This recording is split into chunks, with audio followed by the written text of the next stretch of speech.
On last week's episode of The Fowl Life.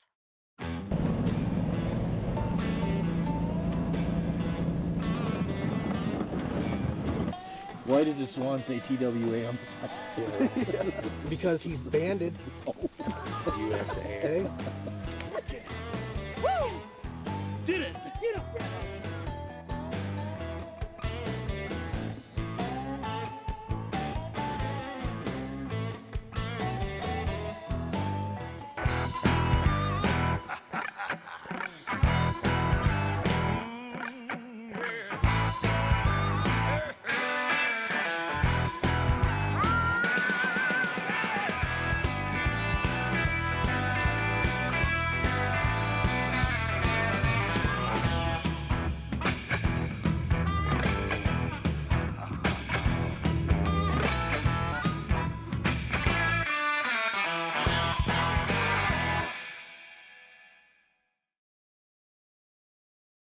A lot of people think these swans are easy to kill. I'm not saying they're impossible, guys, but Alex and Dave were out there all day, and the sun starts to go down, and that juvenile comes cupped up like no tomorrow. And I mean, that's what Alex is going to imagine in his head for the rest of his life and think about when he thinks about his first swan hunt. And I've been out there and had 3, 4, 5, up to 15 birds just work the decoys and come in perfect. It doesn't happen like that every day. It's just like duck hunting or goose hunting or elk hunting, whatever you're hunting, it doesn't go perfect every day, and that's what keeps us coming back. So now it's my turn, day 2, Stillwater Marsh, good buddy Dave Stanley, blue sky, tons of birds working around.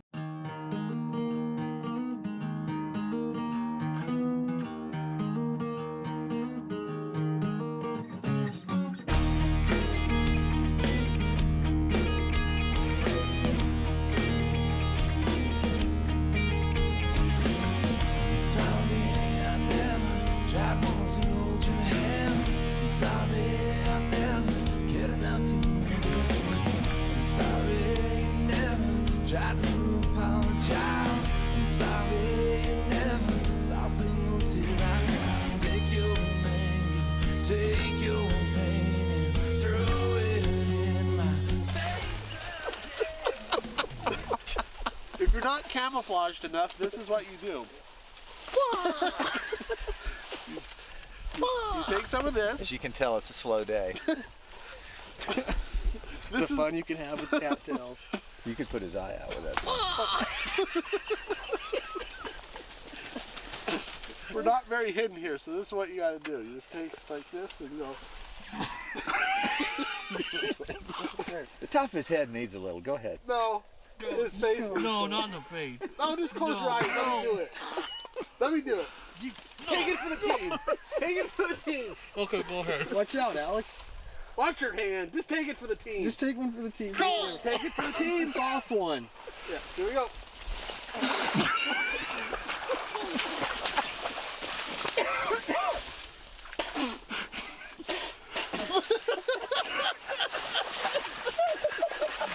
Hey, Alex. James is laughing so hard he's trying not to touch the camera. We're the swans. Yeah. Don't.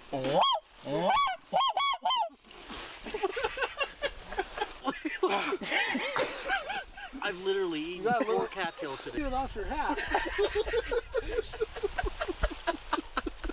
It's a good thing he's a good-natured guy. I gotta say that. Do you have anything on my face? No. Let it never be said that I could get you out of my head. The darkness surrounds me again. Let it be known that I've never felt so alone. This purgatory I'm in. The devil speaks, and words control me when I'm weak. I feel my life start to spin. Heaven or hell, just places in the stories that we tell of battles we'll never win. So hurry up and leave me so I can love you again. Say you don't need me so I can call you my friend. We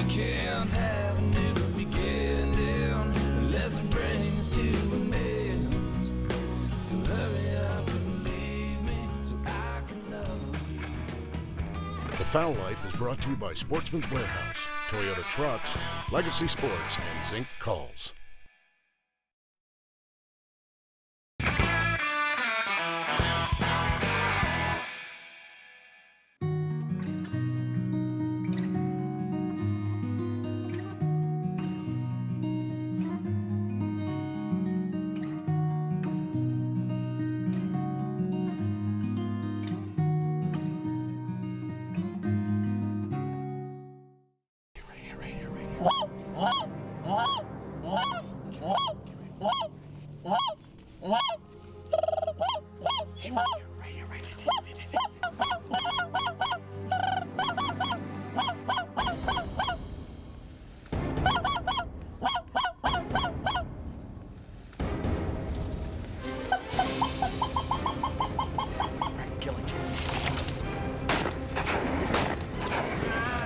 Quite a few swan hunts. Most of them, almost all of them, have been with Dave Stanley, and we've had some unbelievable encounters with swans. And I wasn't about to pull up on one at 40 or 50 yards, guys. I don't believe in waterfowl hunting that way, and I'm not saying that it's the wrong way to do it, but I literally wanted to get one 10, 15 yards, and that's exactly what we did. I just didn't want him to grab him when he That's awesome. Beautiful. I love how Camel barks it after and stuff. Yeah, That was beautiful, huh? It's a well-trained dog. How about that, buddy? Nevada Swan, thank you, Dave. Hey, I didn't have anything to do with it. I just looked around and said shoot him. I know.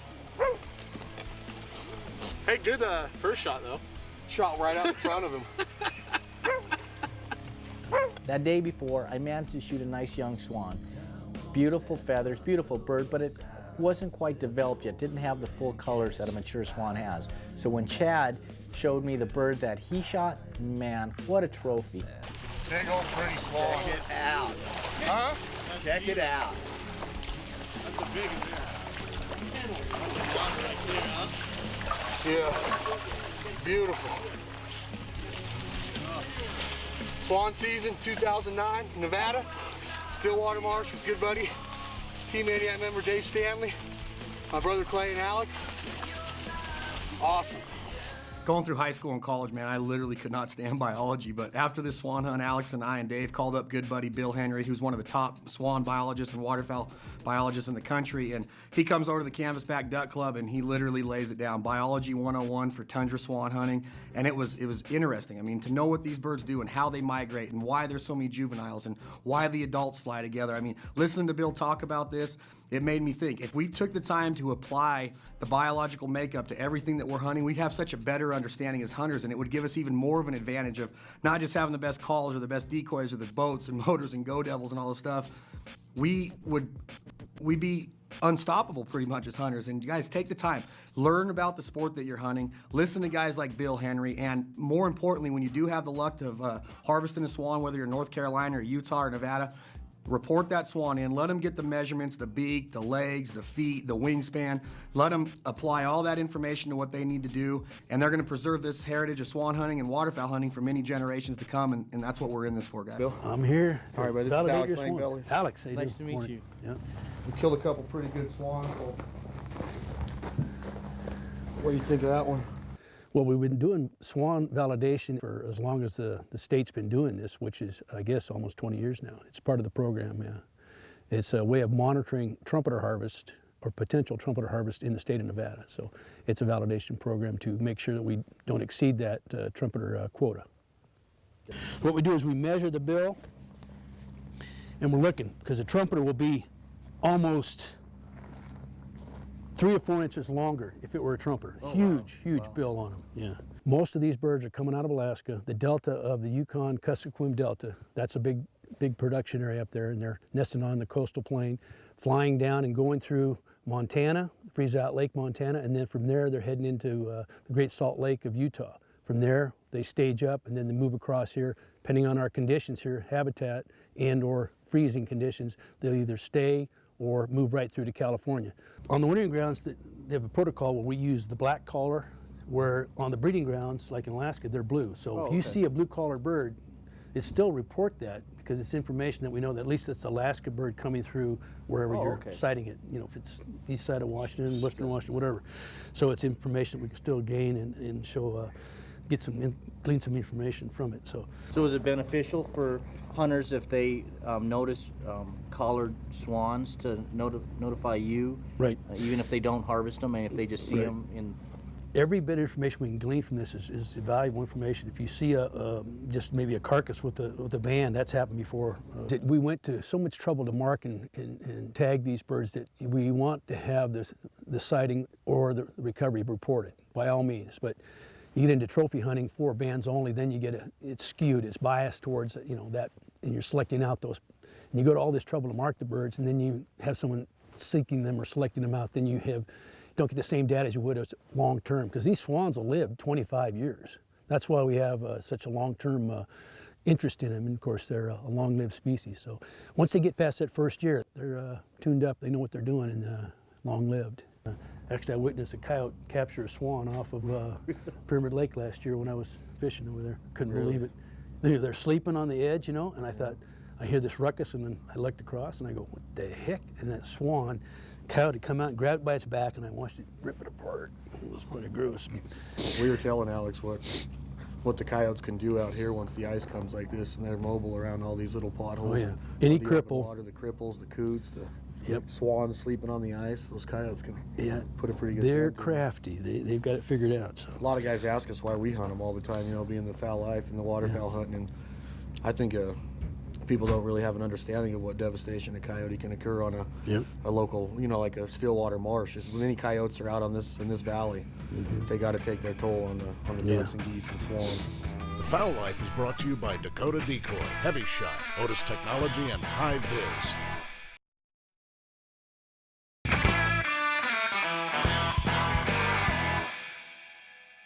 Dave and Alex and I are over at the canvas bat getting an unbelievable biology lesson with Bill Henry, and Clinton Clay are on an unbelievable run. They called in that badger up close and personal. I mean, that gets my blood flowing, guys, and I couldn't wait to see what they did next. They told me that they were just calling coyotes in left and right. So let's see what came next. Dead Dog Walkin. Here we go again.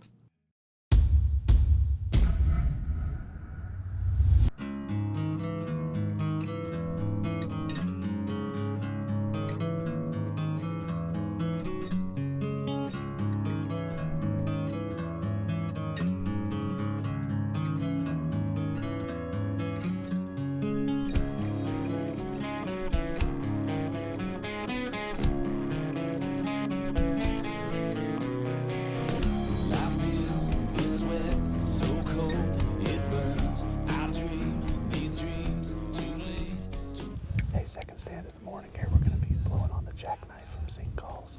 We'll see how she works.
Fowl Life is brought to you by Hornady Ammunition, Buff Headwear, Under Armour, and Brigham Wright.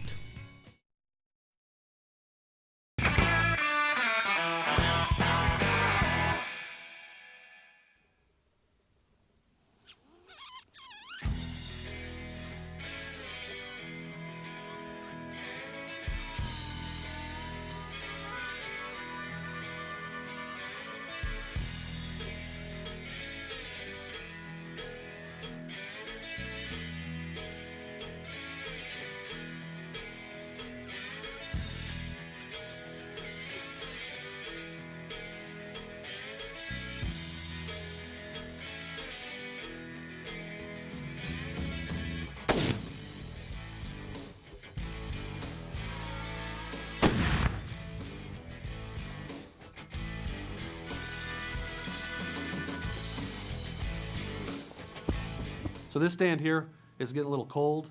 Chance is getting fidgety. We've been out there for a while. You know, sometimes on these coyote stands, it's tough to stay still even for us adults. You know, you have the proper gear, but you know, you're not moving a whole lot, so you can get cold. And I'm thinking, you know, while I'm sitting here, I'm getting cold myself, and Chance has got to be freezing up there. We bundled him up as best as we could, and I'm really proud of the job he did. He did a great job on this hunt. Okay, so you see that?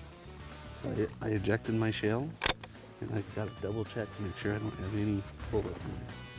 Okay, and I close that back up, and then I put it back on safety just in case. That way my gun's safe before we go out there, okay? So I got to do the same thing with the shotgun too.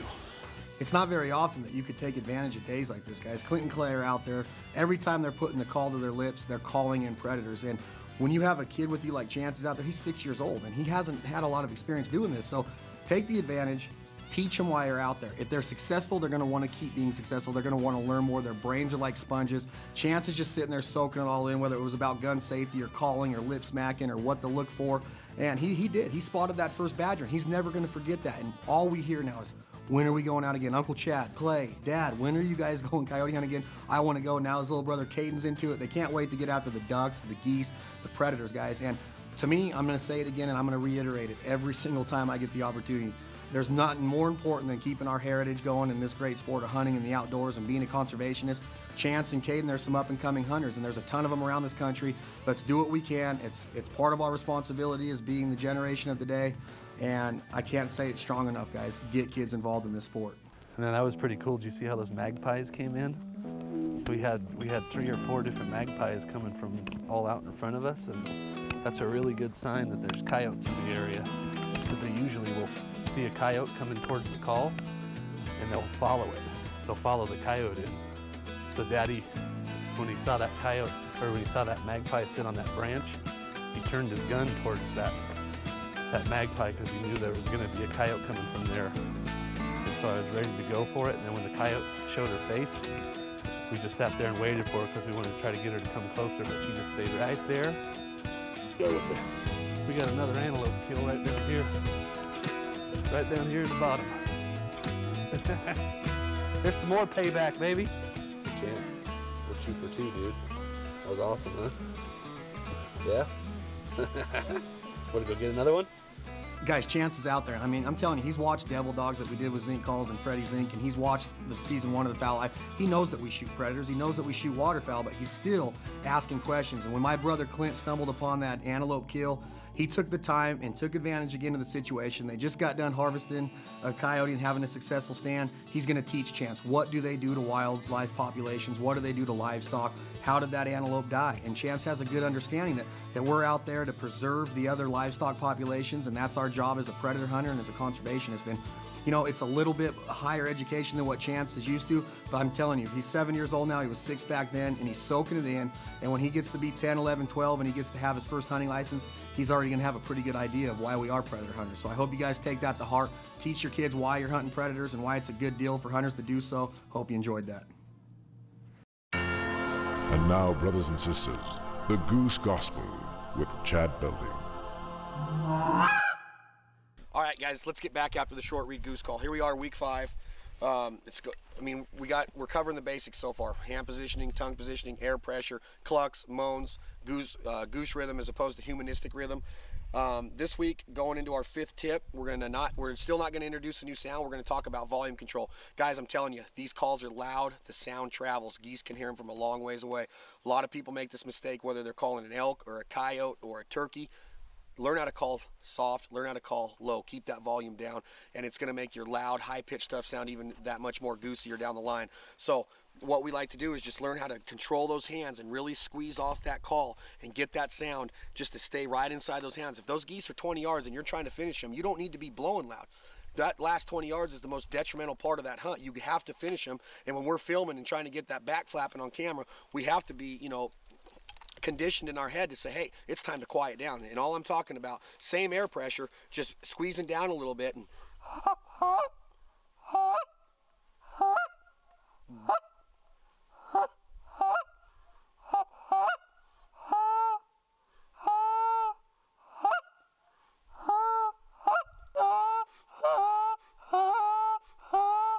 okay, so there you have it. Volume control, guys. Go out, listen to geese. Have one of your buddies run down 100 yards and tell you how loud is your call. You don't always have to be screaming at them. Learn how to be quiet, talk them in, entice them, guys. Whisper to them, be romantic with them. That's your tip, week 5, short read calling instruction brought to you by the Zinc Calls. Hope you guys are loving the Fowl Life this season. We love bringing it to you. See you next week.